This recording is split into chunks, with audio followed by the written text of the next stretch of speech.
the leaves. Okay. Yeah.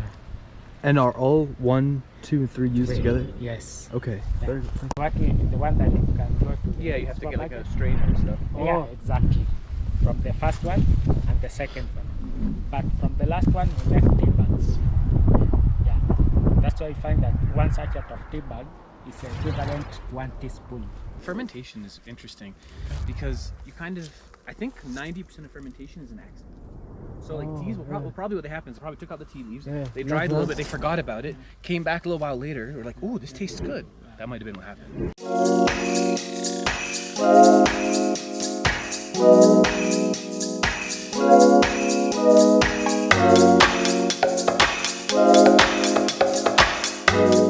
And me, if you want to take my phone, no problem at all. Get. Thank you. Roast and ferment berries. Wow. So this is coffee. Coffee. And this is Arabica. Arabica coffee. You know, we have 2 types of coffee, Arabica and Robusta. Oh really? I've only ever heard of Arabica. So Arabica, Arabica is the best one. Yeah, that's why I've only ever heard of that one. Okay. So even the taste of Arabica and Robusta, they are different. Robusta is quite bitter. Okay. Is Arabica and Robusta 2 different species? Exactly. Not different fermentations like black, white, green? No. The way of making Robusta and Arabica is the same, but the plant is quite different. Even the color of the leaves is different. Even the shape of the beans, they don't look the same at all. And the Arabica does very well in highland areas. Like in this area, we only plant Arabica type of coffee. Yeah. So when making coffee, we plant the beans. Oh, you plant the beans? Yeah, in this berry, in every berry, you have 2 beans inside like that. So that's a coffee beans. Okay. Yeah. So when we want to plant the coffee, we just get into the field and then we pick the red ones. We don't pick the like this one, the yellow one, or green ones. We don't pick that. We only pick the red ones. And then we take to the pulping station. We have the machine to remove the first skin. And then we dry these leaves in sun. Now it doesn't smell like coffee at all. Anything close to coffee. So after drying, we have to mix 2 types of soil, black soil and red volcanic soil. We put in small polythene bags under the shed.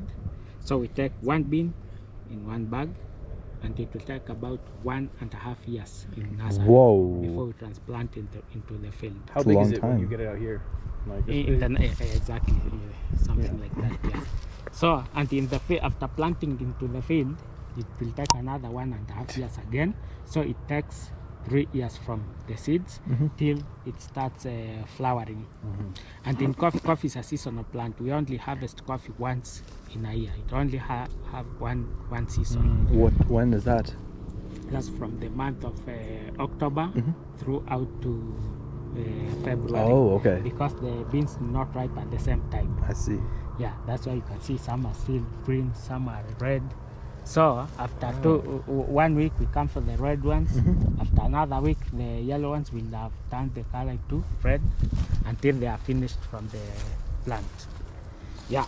So when making coffee for consumption, we have to keep these beans in water for 3 days. And while in water it will still be fermenting, and also this water will help us in separation of the best coffee.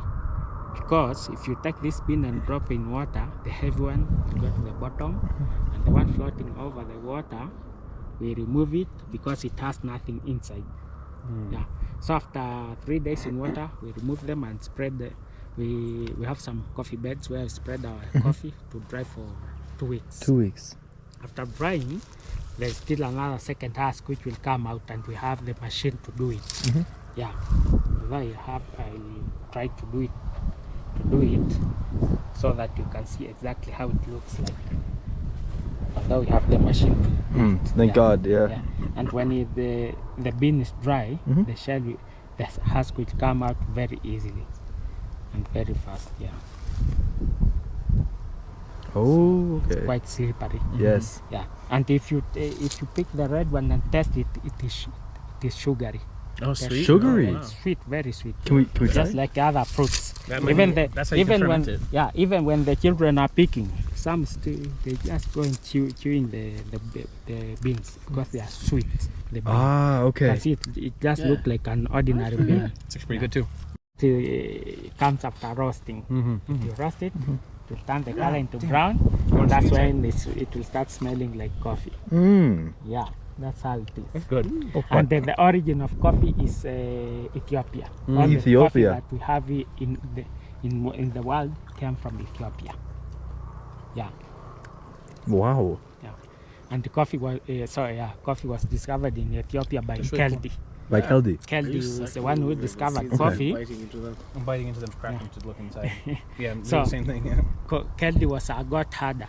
Okay, a So- goat herder. Yeah. So Wow. one day when he was in the forest looking after his goats, some of his goats came across the red beans, Arabica beans. So they ate, and then after some times they became so energetic.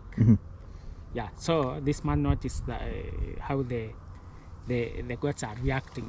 So the following morning, this man went into the forest Yes. and picked the red ones and he tried himself. Okay. And he got the same reaction because of the caffeine. Yeah. Interesting. Yeah. Very interesting. So coffee, Ethiopia. It's just delicious like this. Yeah, it is. This is good, right? Yeah, too good. Too good, yeah. So that's all about coffee.